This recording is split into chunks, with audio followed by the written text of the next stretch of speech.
La déchéance de nationalité ne doit pas avoir pour résultat de rendre quelqu'un apatride.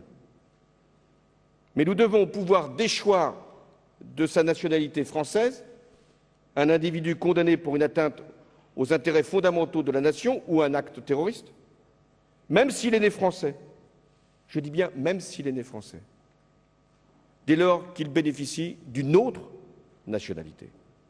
Ça, c'était donc avant la polémique sur la discrimination entre Français et avant donc que le gouvernement retire la référence aux binationaux du projet de loi de révision constitutionnelle. Résultat, si la nationalité peut être retirée à tous les Français, en théorie, la France peut créer des apatrides. Elle le peut d'autant plus qu'elle n'a pas ratifié le seul texte qui pourrait en empêcher, la Convention sur la réduction des cas d'apatridie des Nations Unies de 1961. Cette convention, que n'ont ratifiée qu'une quarantaine de pays dans le monde, stipule que les États contractants ne priveront de leur nationalité aucun individu si cette privation doit le rendre apatride. Mais elle précise aussi qu'un État contractant peut conserver la faculté de priver un individu de sa nationalité si l'individu en question a eu un comportement de nature à porter un préjudice grave aux intérêts essentiels de l'État. Autrement dit, même si la France ratifiait ce texte, elle aurait, selon ce traité international, la possibilité de créer malgré tout des apatrides, légalement donc. Encore faudrait-il oser le faire, créer des apatrides alors que les Nations Unies sont de plus en plus mobilisées contre le phénomène aurait mauvaise presse.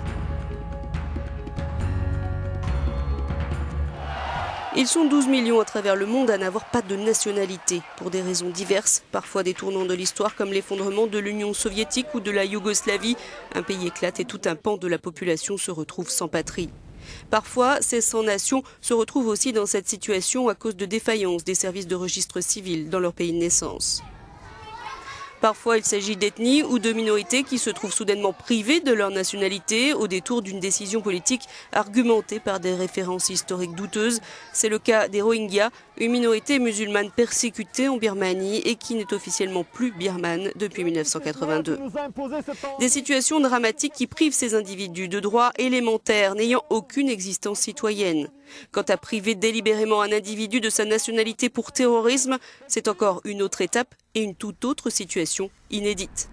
Si le projet de loi de révision de la Constitution française est définitivement adopté, seule la Cour de justice européenne et la Cour européenne des droits de l'homme pourraient interdire à la France de le faire, et cela prendrait des années.